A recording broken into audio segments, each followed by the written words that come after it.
Hello, and welcome to I Am Dad podcast with your fatherhood authority, Kenneth Braswell. 30 minutes of wisdom, information, resources, and nuggets to help you on your fatherhood journey. Or maybe you're just curious and want to hear some real talk about fatherhood, family, and the minds of men. Well, guess what? We got you too. Sit back, grab your pad and pen, and maybe even bring a little something to sip on. Enjoy 30 straight minutes of fatherhood, family, and fun with the fatherhood authority, Kenneth Braswell. Welcome to I Am Dad podcast. I'm your host, Kenneth Braswell. Thank you for joining us. We're coming to the end of the year and almost a little over 50 guests throughout the year. Coming up to my solo close out the year and then solo open up the year. But it's been a great year. Thank you for all that you've done in this year. You know, we hit the top 7 in podcasts around the world, particularly as it relates to responsible fatherhood. So that was a milestone. We also was downloaded more than 10,000 times. That was a milestone for this year. Never thought we would be here, but here we are. Never thought I would be moving into a 3rd season, but I'm about to do that as well. And most podcast hosts wouldn't say this, but I'm going to say it. I saved the best for last for 2023. Let's welcome to the I Am Dad podcast, where we delve into stories and some of the most inspiring and influential figures in the responsible fatherhood world.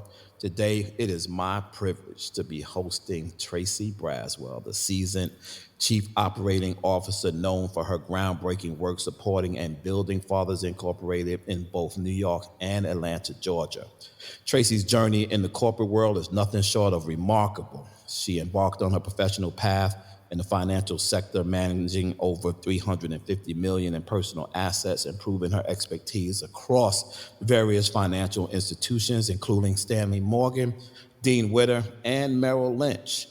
But in 2008, Tracy took on a pivotal role at Fathers Incorporated. Her strategic vision and innovative approach has been instrumental in transforming the organization. She is not just the brain behind the robust human resources department.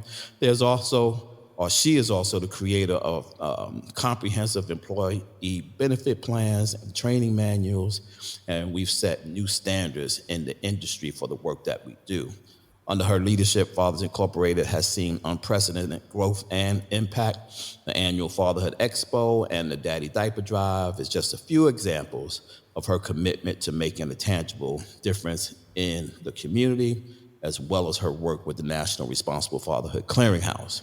But what truly sets Tracy apart in her unique blend of skills, from strategic planning to human resources management, and her proudness in contract negotiations. Her insights has graced the pages of Black Enterprise Magazine, Urban Voices, and several other prestigious publications. She holds a bachelor's degree in communications from the State University in New York at Albany, and is a certified master life coach.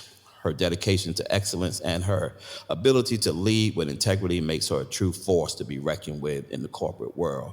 So without further ado, let me introduce to some and just present to others my wonderful wife, Tracy Braswell. How you doing, hon? I'm good. Thank you for that introduction. That was awesome. So, that's that's how I know you. And so I just need to, that's how I want everybody else to know you. But I know I could have added a whole bunch of other things, which I probably will throughout this conversation. But thank you. She is doing 2 things. One is I'm kind of making a cycle through all of my staff to interview all of them because I want people to know my folks. But at the same time, she's helping me test out a new platform that we're going to be using next year. And I said that this was going to be a test, but that's not true. We're actually going to go live with this one. So she is actually going to be my last guest of the year. Tracy, I know you've listened to the podcast, and we always start out with our guests, and I'm not going to do anything different with you. And we asked our guests to tell us your daddy story. What's your daddy story? I won't say I'm unique, but I will say it's definitely a little different because I have several daddy stories. I have my birth father, which unfortunately I really did not get an opportunity to know from a. I knew of him, was with him as a young girl, like toddler age. I have little memories of him, but he and my mom separated, and so I didn't get to grow up with him. I did have a stepfather, and then ultimately I had two foster fathers. And Mm. so the last foster father that I had was the one that had the greatest impact in my life, really helping me to understand a little bit more about manhood and what the role of a father is in a family, and how a dad treats a daughter. So I guess it's. I'm not going into great detail, but that's kind of like the broad overview of my father's story, which is going through several dads and then ultimately having the dad that had the greatest impact in my life. Yeah, I love asking people that story because it really gives us a sense of why people do the work that they do. Also gives us an insight in why people think the way they do about particularly responsible fatherhood and men in general.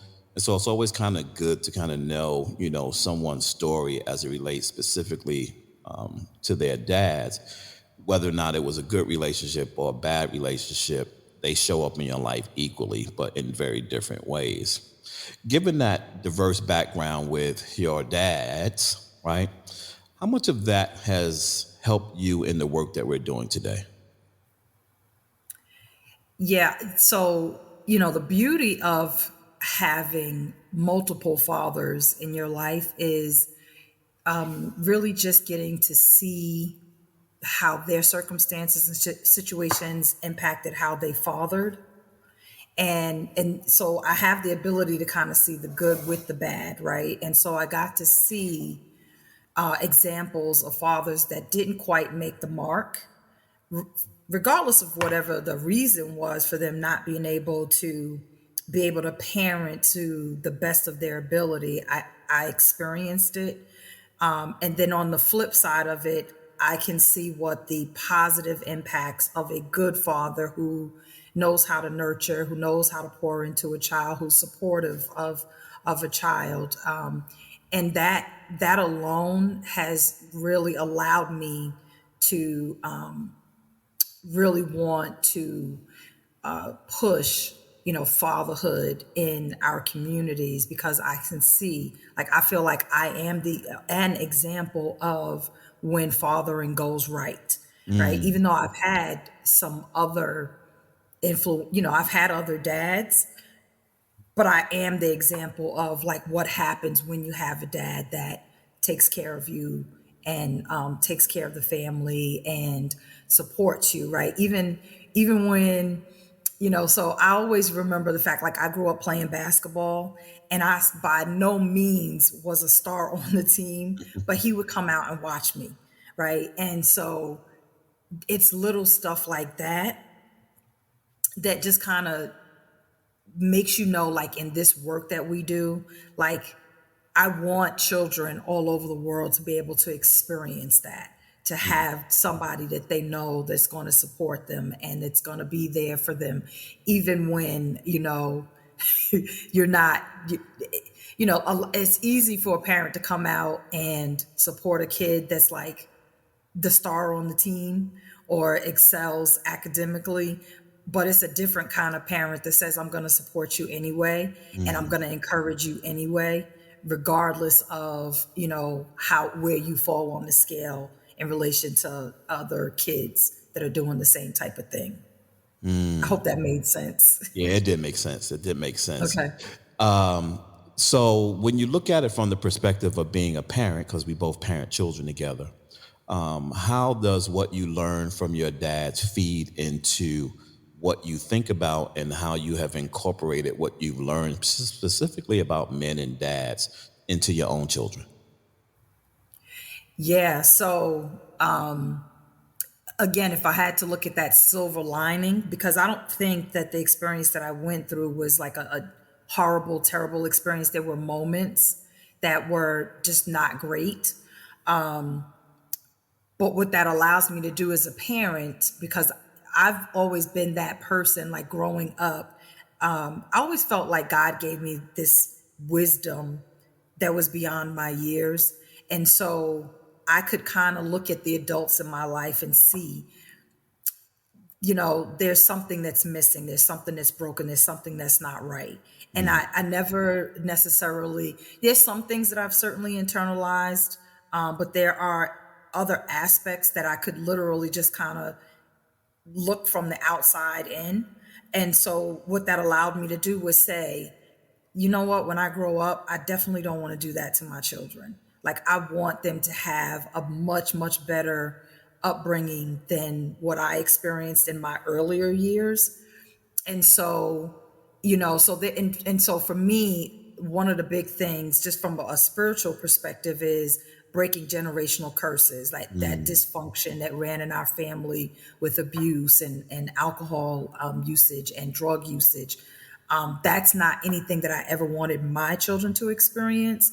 So I make sure that I'm very diligent to make sure that they don't have those types of experiences. And so I'm just very mindful of, like, hey, I don't want my kids to grow up in chaos. I don't want chaos. I just don't want chaos in my life, particularly as it pertains to my children. I think a lot of people, for me, as the CEO, people are often just curious as to, how does the CEO of the leading fatherhood agency parent? Like, what does that look like, right? And so, is he as a great of parent as he portrays, in his role as CEO? And so I'm always like, juxtaposed to that and making sure that, to my best ability, that I'm kind of holding up that banner, understanding. I saw a quote this morning from Bob Marley when he was asked whether or not someone was perfect, whether or not his wife was perfect. And his response was, nothing's perfect. Like, the moon has craters, the clear sky gets cloudy, water gets salty and dark in its depths. Why are we looking for perfection? Why aren't we just looking for, I forgot the word he used, perfect for me? Not perfection, but perfect for me. And that comes with a lot of different things. And so you're trekking along in life and you have a daughter, and that experience did not turn out, I'm sure, in the way that you thought it was going to turn out. How did you translate what was happening in that relationship, knowing that you would have that issue with your child, and how you navigated with her to understand both the presence and absence of her father? So yeah, so that relationship did not it didn't work out the way that I thought that it would, or that I had hoped that it would. But for me, back then, my thinking was, as long as, so I guess for me, my mom wasn't able to get out of the situation that she was in. She felt trapped. And so as a result, she stayed in the relationship that really was not conducive for herself nor her children. And I think for me, like I said, growing up, I had already made the decision that that's not going to be me. And so when I found myself in a situation or a relationship where I knew that it was toxic for both of us, like for him and me, and certainly would have been for our child, it just wasn't good. We were both young. It just would not have been a good thing for us to try to do. And so I had to make the hard decision of, this isn't working. And regardless of whether or not I'm going to be a single mom, I have to do what's best for our child. And I made that decision, like, hey, listen, we're not going to be able to do this. And I think that based on conversations that I've had with him, that Mm-hmm. he was okay with that, because he knew that he couldn't be what I needed him to be in that, that time frame. And so we're both okay with what happened. I mean, I would have loved for him to have been there a lot more, but that's not how it happened. And so the good thing is, God placed you in my life. And so my daughter, while she did not get to grow up with her dad, she did have an opportunity to have you in her life. And not that you took his place, but that you did show her what good fathering looks like. And you fulfilled for her what my foster dad did for me, which Mm-hmm. was you were supportive of her, you encouraged her, you loved on her. And I think that, everything worked out the way that it was supposed to work out. People always ask the question, or it's, so they ask the question, and then sometimes they will point to this as a fact when women don't have men in their lives and don't have, healthy fathers in their lives, and how that impacts their choosing of the men that they connect with. And so, here comes this dude. He was broke as hell, had some influence in his life, but didn't have no assets, with him at the time.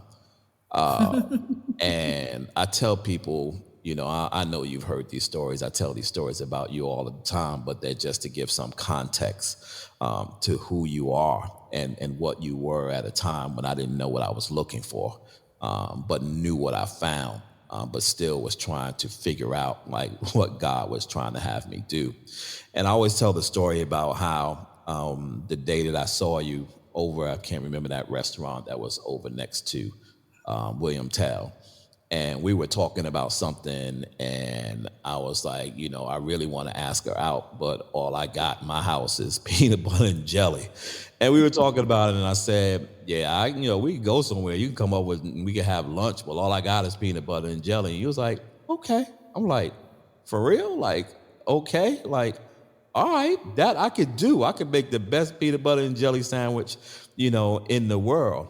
But I always tell that story because when I'm talking to, all of my girls, when it comes to dating and when it comes to trying to not replace me with their own husband, right?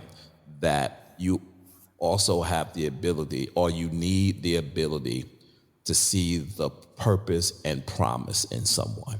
That you're not always going to meet what you need at the moment, but you need to be able to see that you can meet what you want and build to get there. Like, what was it about the men in your life that gave you the ability to be able to see that, specifically in me, but to see that in general? Yeah, so that one, I would definitely attribute the last father that I had, Louis Dozier, to really exemplifying what it meant to be a dad, right? Like he was a man's man. Mm-hmm.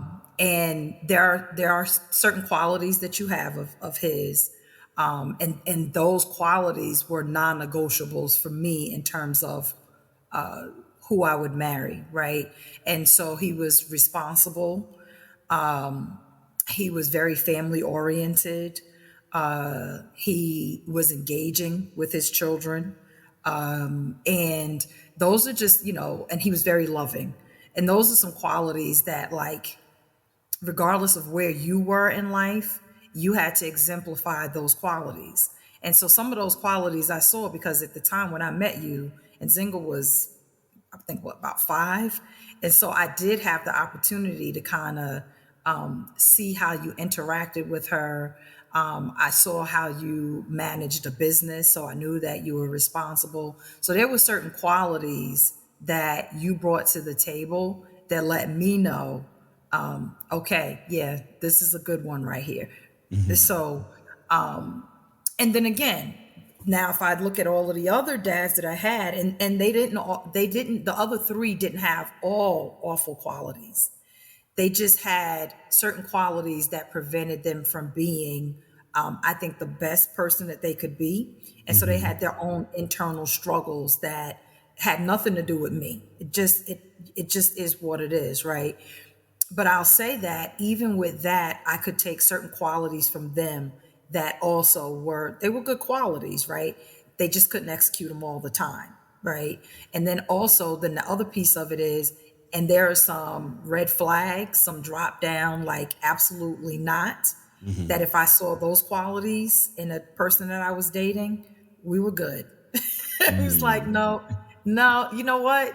You like hanging out at the club and you like to drink a lot. So that's probably not going to be my thing. Like, we're not going to be able to go any further with this. So it's just me really looking at all of the father influences that I have and literally picking out the ones that I said, this has to be in place. And so when I met you, regardless of the fact that all you had to quote unquote offer was peanut butter and jelly, I had already seen other qualities in you that let me know, okay, this is somebody that could vie for my attention.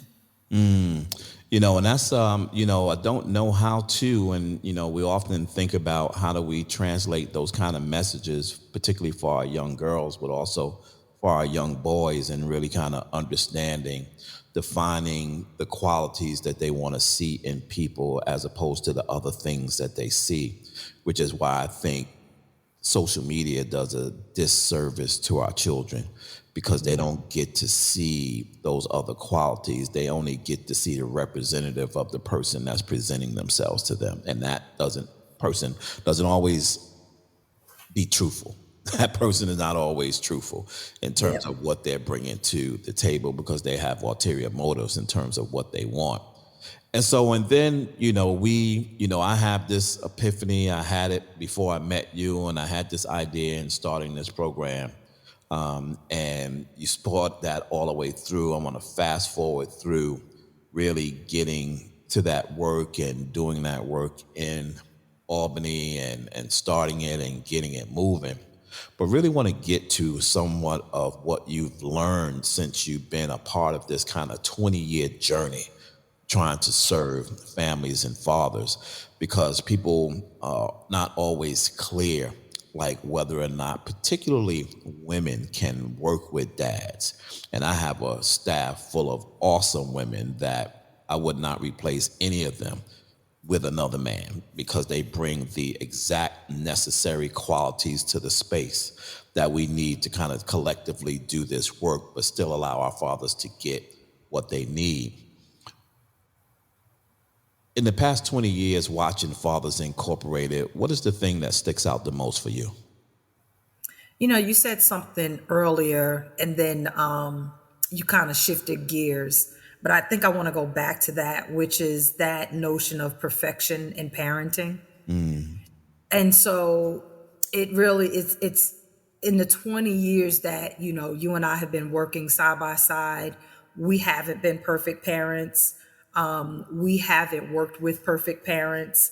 And so it's not about trying to promote perfection, but it really is about trying to help people become their best selves in terms of parenting, right? And sometimes we have to go back a little bit further because the parenting style is impacted by something personal that they have not addressed in their lives. And so what I think also, what my takeaway is that most people really want to become better. They literally want to become better, but there may be things that just have not been addressed in their lives. They may not have the tools, the resources, the support system. They may not be surrounded by the right community of people. They may just not have found their tribe. They may not be spiritually grounded, but there's always something. There's always a way that a person can become better if they're really truly interested in becoming their best selves. And I think it's just really important that as we continue to do this work, that we just remind people, like, it's not about you being perfect. because you're not going to always say the right things to your children. You're not going to always make every game. You're not going to always, like everything is, but it's about what you're attempting to do, right? And so it's also about, in terms of parenting, it's about learning lessons, right? And so as a parent, if you can learn the lesson, and the next time that scenario presents itself, if you can behave differently, if you can respond differently, then again, now you've gone from I'm trying to be perfect to I'm trying to improve. And every time that I realize that I haven't met the mark, as long as a parent, if you can step back and make that, learn that lesson and then embark upon that improvement, you're winning, right? And so I think over the last 20 years, just like personally, that's what I've seen us be able to do. But I've also seen it in the dads that we've been working with. And even from the occasions when we've spoken with moms, right? It's really about giving them a different perspective and being like, you know, so I will say that we as women have a tendency to want our baby daddies to be perfect, right? But we don't have that same level of perfection, right? But it's so easy for a person to see someone else's imperfection, right? Because I can point the finger at you, but that old saying, this is if I point a finger at you, for pointing back at yourself. And so I like what we do as an organization, which is really not being judgmental with our dads and no condemnation, because people are where they are. We meet them where they are. But it's really about empowering them, along with the education, along with equipping them so that they can become the better version of themselves. Is there one story that stands out for you? One father that's come across your path that like really stands out for you? I can't say that there's one dad in particular. I can't say that there's one dad. I just, I look at the whole body of work where we've just worked with phenomenal fathers. I'll tell you what stands out for me is when a dad comes up to me or he comes up to a staff member and literally gives the testimony about, how great the facilitator was, or how great a case manager was, or how great the data manager, like who doesn't necessarily have to develop rapport with the dad, but does, right? Those are the things that stick out in my mind. Or even like, I answer the phones and sometimes you just got to let a dad just vent because they're hurting, right? And I literally just have to put the phone on speakerphone, and I may be multitasking, but I'm letting them get their story out. I'm letting them, share their pain with me. And then unfortunately, I always have to say, like, I do apologize. I have to, have a team member get in contact with you because I don't have the answer for you. But the fact that they'll come up later and say, I was so appreciative of you just letting me talk because I just hadn't felt heard. Those are the types of stories that stick out in my mind. What, in terms of need, what is the need that you've seen that fathers are coming to us with that most people don't think is a need for our fathers? Yeah. When I answer the phone, the biggest need that I hear from the dads is I need to be connected to my child. That's the biggest need, right? And they may be out of work, they may be homeless, they might be strung out, but their thing is I need to be connected to my child. Like I just can't fathom living. And a lot of times society just feels like, because the woman births the child, that they have the stronger connection, but dads have just as a strong of a connection as the moms do. And if the world could kind of, so to speak, hear their pain, they would understand that a lot of dads are suffering just because they don't have a connection with their child. And so that's the biggest need that I hear is like, I just need to be in the life of my child, there are very few men who are just like, I don't, I just don't want to be bothered. There are a lot of men who give up out of frustration. And then, unfortunately, they're labeled like deadbeat or something to that effect. But most of the dads, even the ones that are struggling with personal issues, they may have their own inner turmoil. Those dads still want to be connected to their children. So that's the need that I hear when I'm having a dad on the phone pouring his heart out to me. When I have a dad on the phone who's screaming his head off, and it sounds like he's being highly disrespectful, but in the back of my mind, I know this is a man that's in pain because he's been separated from his child and he doesn't know how else to act. And so the only thing he can do is what he knows, which is I'm the next person I speak to, I'm screaming on them. Yeah. So I hear I need to be connected. One of the other factors that we deal with all the time, you and I, have been in the midst of a co-parenting blended family paradigm since day one. And I don't think I've learned a lot about co-parenting prior to you, but I've learned most of what I learned about co-parenting with you after we met.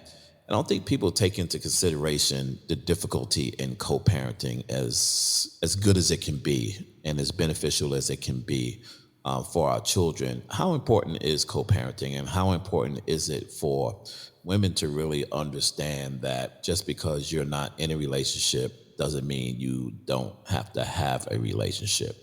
That co-parenting is a lifelong relationship, and you got to find a way to get past the things that hurt you emotionally, as long as those things weren't abusive Right.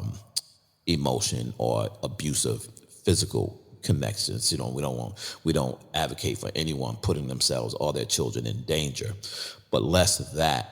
Like, what should women know about the importance of co-parenting?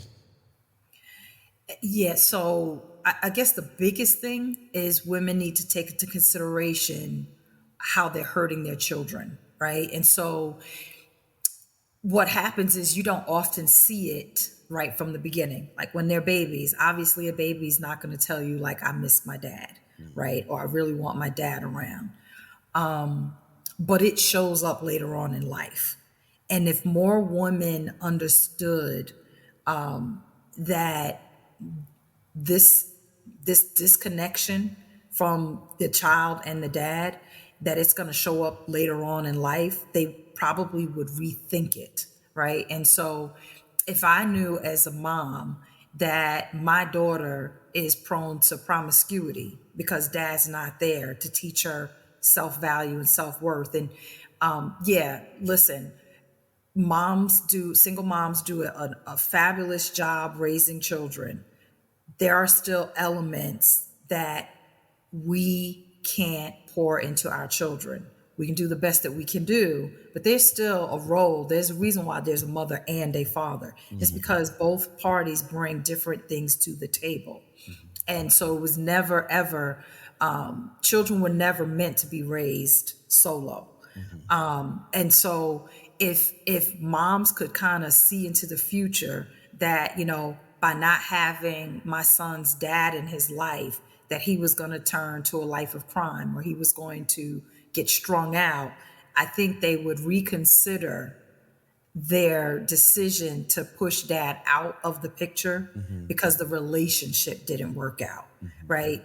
And Kenny, you and I and all of the FI staff know that a man could be a complete jerk in terms of being in relationship with the woman, but be like the best dad, right?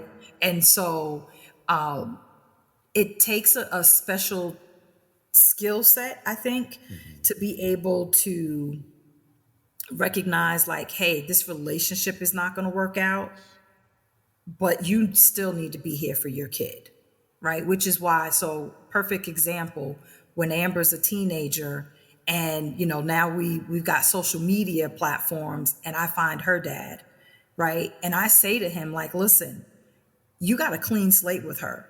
and you still have time to bond with her. You still have time to develop your relationship with her. And you need to know that I've not tarnished your image in her mind. Mm-hmm.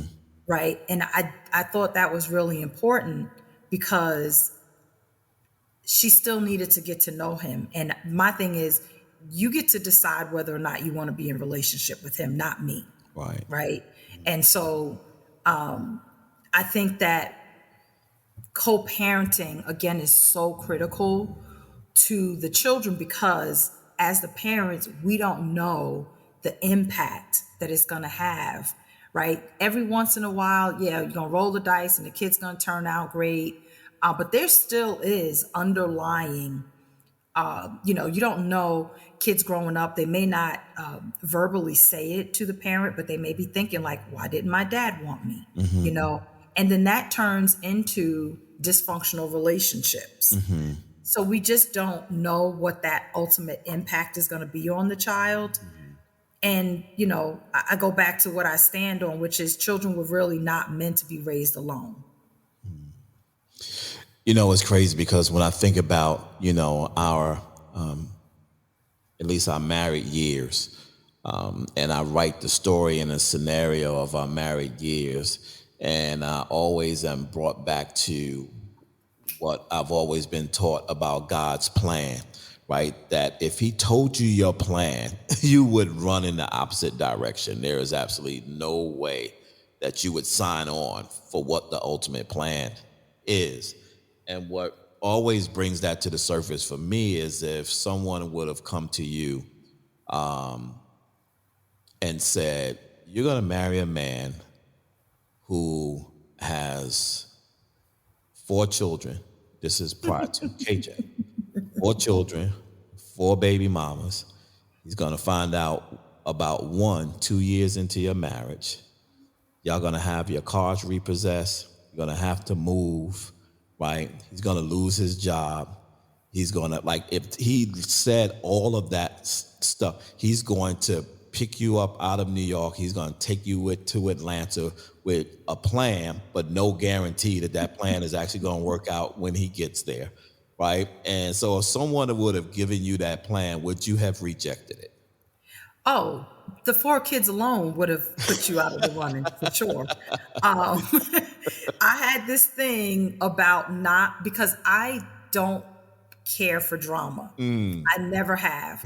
And it stems back to my middle school years where we would be in school and once a week, we would, all of us, and I'm just for transparency, all of the Black girls in our school would get called down to the principal's office.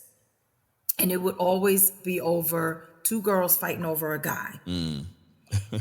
And it just annoyed me to no end because, A, I have nothing to do with this. Like, I don't want to be a part of this drama, right? And so I remember saying to the principal one time, like, listen, if you call me down here again, I'm going to call my mom and I'm going to tell her that you keep pulling me out of classes for this. And I never got called down to that office again because I just hated the drama. I hated the fact that these 2 girls were fighting over a guy and he was, he was living his best life at the time.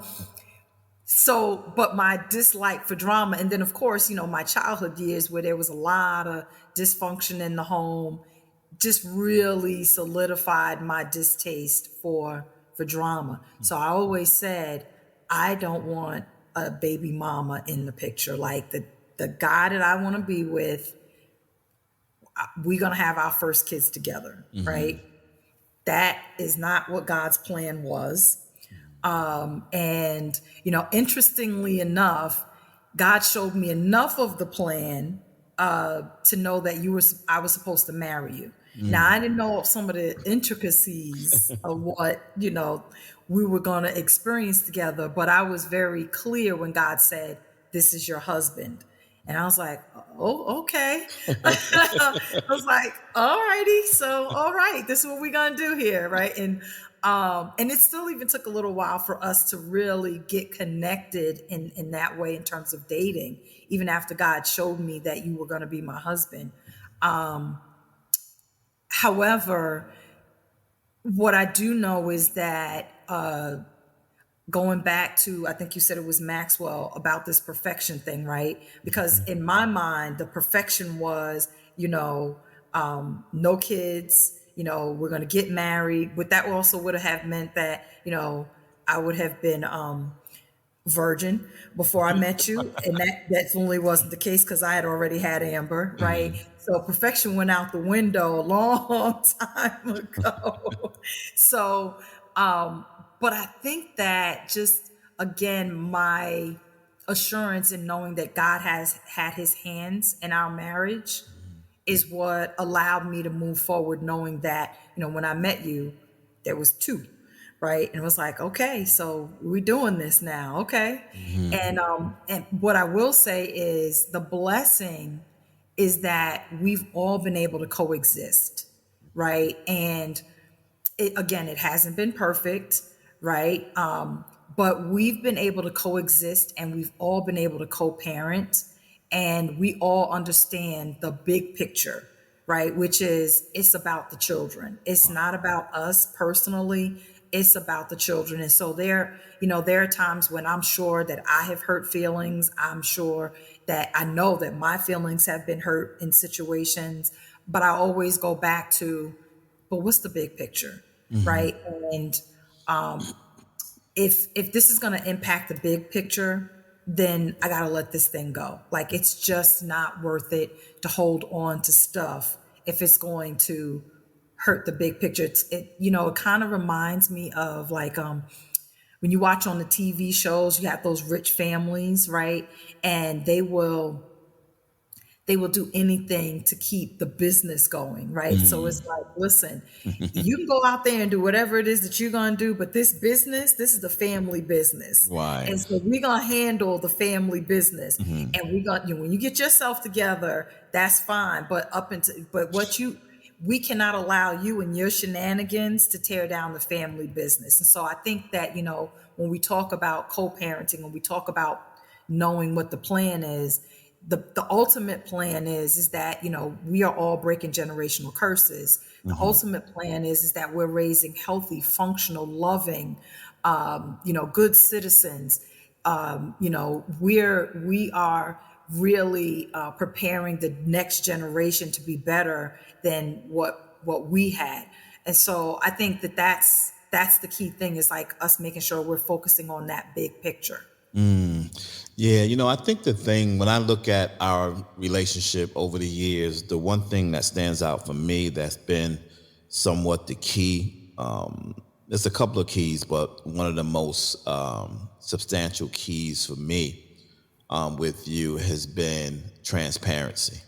Like, I've, for some odd reason, I've just never been scared to tell you anything. Like, it doesn't, and I know I could be over transparent, and that's intentional, right? It's intentional so that, Kenny, you ain't never gonna hear anything from anybody before Kenny done already told you, right? Even before it start, like even before whatever starts or whatever the case may be.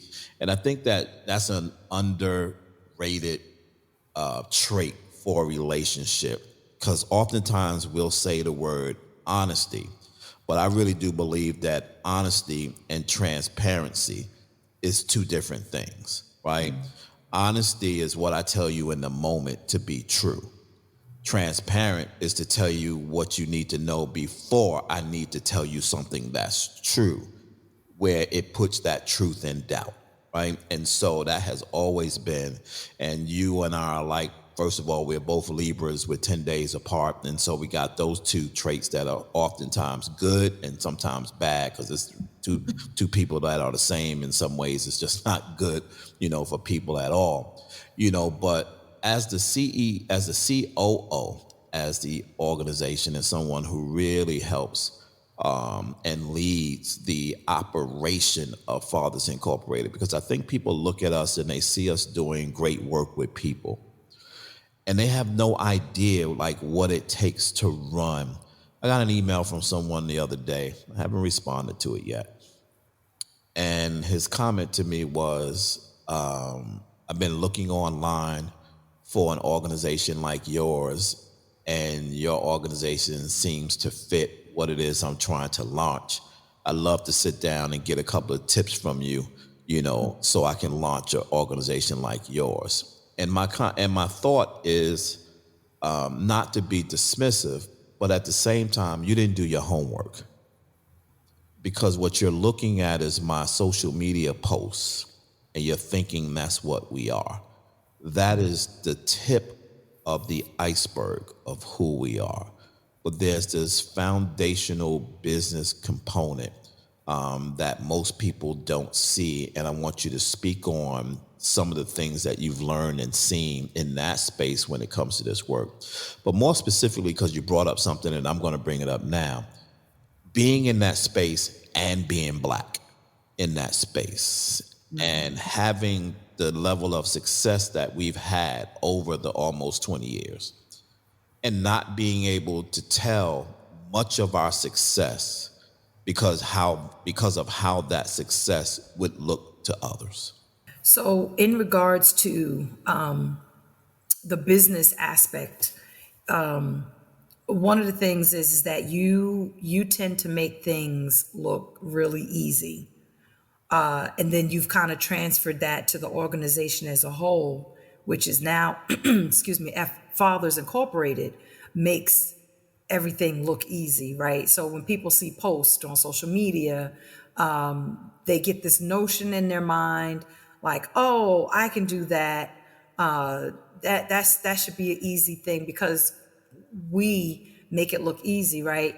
People don't take into consideration the amount of hours that you are putting into the business itself in terms of creating products and creating, curriculum and thinking about programming and how we can improve it. And they don't understand that there's strategic planning that goes into, the work that we do, that we don't just, get up one morning and just start serving men. Like, we actually come together, we plan for it, that we have contingencies in place in case this doesn't work out. And so it's just very easy from a social media post to take a look at it and say, oh yeah, I can do that. Let me pick your brain so I can just go ahead and launch mine, not understanding that you bring, a minimum of 20 years, which is the Fathers Incorporated work. But let's now take into consideration the work that you did before that, community work, and then your marketing work, and, your being on the radio work, and, all of these things that come into play. So, like 40 some odd years worth of experience, and somebody sees a social media post and says, oh yeah, I can do that, right?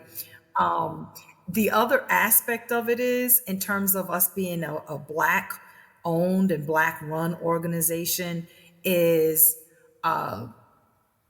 we're going to be under a magnifying glass, right? Which is one of the things that I appreciated about you from the very beginning, which is, we got to make sure our financials are right. We got to make sure the HR is right. We've got to make sure that reporting is right. Like, we've got to make sure, because for us, making sure is just the beginning, like, right? So other people, other cultures can do kind of what we do, and they get that 5-star rating right out the gate, like, oh my goodness, look at how they did it. But we do it and it's like, yeah, that's good, so there's that 2-star rating. And so we're always having to go above and beyond just to get recognized in this field. And so, but what we can't do is we can't ever relax and get comfortable. Like, we've always got to keep that level of excellency. We've always got to raise the bar, because we just know that, the families that we serve will be impacted by us lowering those standards. So it's really critical that we, always bring on people on board that buy into your vision, right? And not just buying into your vision because they can get something out of it, like, oh, well, I can do that on my own, right? But really buying into the vision, and then buying into the vision that you have, not just for the organization, but for the people that we serve, right? And so it's important that we bring those type of people in that have bought fully in, and also have a standard of excellency that we have. Like, we don't believe in taking shortcuts Mm-hmm. at all, right? Because we know that shortcuts are detrimental to the work that we do. And so there are no shortcuts. And so that means, like, if we've got to work extra, then we work extra. If that means that, we've got to make a few phone calls, and that's what we do. If we've got to, improve the report, right? So the report could be great, but then we're like, no, it needs to be better than that, because, all of this is tied into us getting funding and us having the ability to serve the community in which we serve. And so it's really important that we surround ourselves in the organization with the right people, because this work is not for the faint Mm-hmm. of heart. Everyone can't come in and do fatherhood work. They just can't. It takes a certain type of personality in terms of the men that we bring on, and it takes a certain type of personality in terms of the women that we bring on. And we've had some trial and error with some folks, and we just figured, like, they're not terrible people. They're just not a good fit for where we're going and what we're doing and who we are serving. Yeah, I like to also think that, and I love the point you made that, we have a bunch of people, all of our people. There's not one person that is on our staff. And even of those who are not with us, at least they started out thinking that way until they had their own thing in mind that they wanted to accomplish. And that was, being supportive of my vision. But the give back for me is being supportive of their visions as well, and investing in Yeah. people and investing in their vision and aligning visions, right? So aligning visions for me means that even if they have something else that they want to do, they can find a way to align it within this vision of Fathers Incorporated. And so I'm always, trying to see the best and pull the best out of people, right? So that they don't believe that they're leaving everything on the table at the end of the day and we're not giving anything back. That's never something that I've tried to do from the beginning of time, even prior to this. Always trying to build people up in their spaces. You're writing a book as we close out this podcast. Talk to me a little bit about the book that you're writing. Yeah. So when you introduced me, you did mention that prior to me coming on with Fathers Incorporated, I was actually in the financial services field. And how I landed in that field is, again, I can attribute this to my childhood, which is I grew up in a multitude of homes, starting with my mom and my dad. We were living with grandparents. And then I lived with one of my aunts up until about, I think it was like the third grade. And what I had the opportunity to witness there was Mm-hmm. entrepreneurship. And so every aunt that I had a business, whether it was a hair salon, a restaurant. They were, forward thinking entrepreneurs.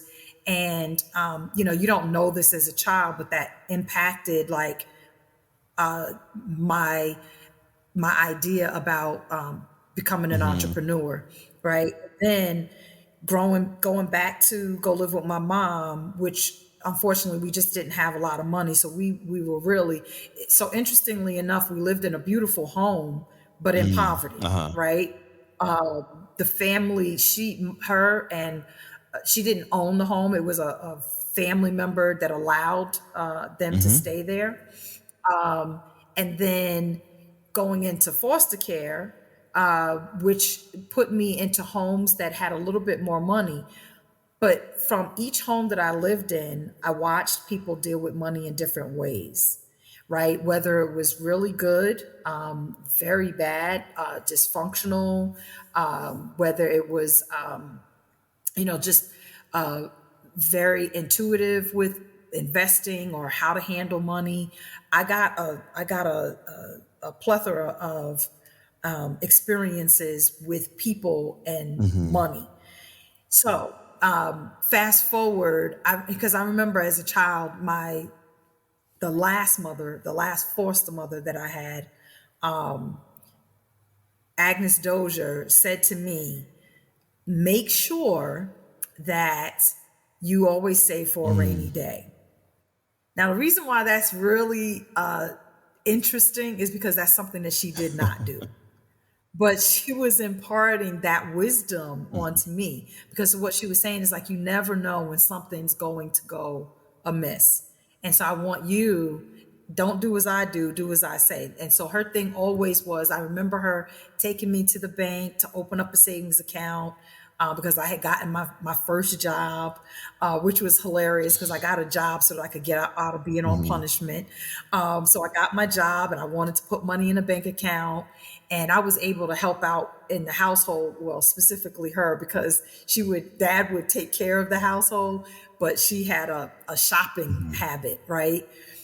And what she did was, unbeknownst to her, was she was teaching me how not to deal with money. Because again, remember I told you earlier that I felt like God has always given me this wisdom to kind of take a step back and learn lessons from people and see kind of what I wanted to do versus what I did not want to do.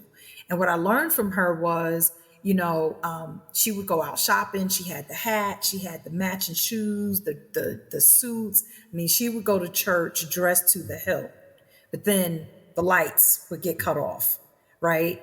And so what I learned was that was not proper financial management. So fast forward, I have at the time a 2-year-old daughter. I'm watching TV and I see a commercial comes on, or yeah, it's the news. And these people are shouting and yelling and screaming, and it looks super exciting. And it's the stock market because the stock market is like doing really, really well. And I begin to think to myself, I want to be that happy. Like, I want to learn about how to make money. These people are happy. Like, they're excited. They've made a lot of money. And that took me to beginning to do my research on financial literacy. And then I began working I worked for Merrill Lynch, and then I worked for Morgan Stanley Dean Witter, and then I worked for William Tell Financial, and then I also ran the Albany Credit Union for a little bit. And so all of those experiences really fanned the fire for me in terms of wanting to teach financial literacy because I remember that one thing that my mom told me about, which was save for a rainy day, and she couldn't give me any other information. She couldn't tell me how to invest. She couldn't tell me about owning real estate. She couldn't tell me about staying out of debt, the proper way to use credit cards. Like, she didn't have that to give to me. So the only thing that she could give to me was save for a rainy day. And so that really, in that moment when I was watching that interaction on television, really just made me want to learn about financial literacy. And so, although now, all these years later, I'm still interested in financial literacy, but just from a different perspective, right? And so, I've been able to put something together for the Dads and Fathers Incorporated to teach our fathers about, how to manage money. And so, my next step now is to write this book. And the book, it's going to be, I'm not going to give all the specific details, but it's going to be a 40-day journey.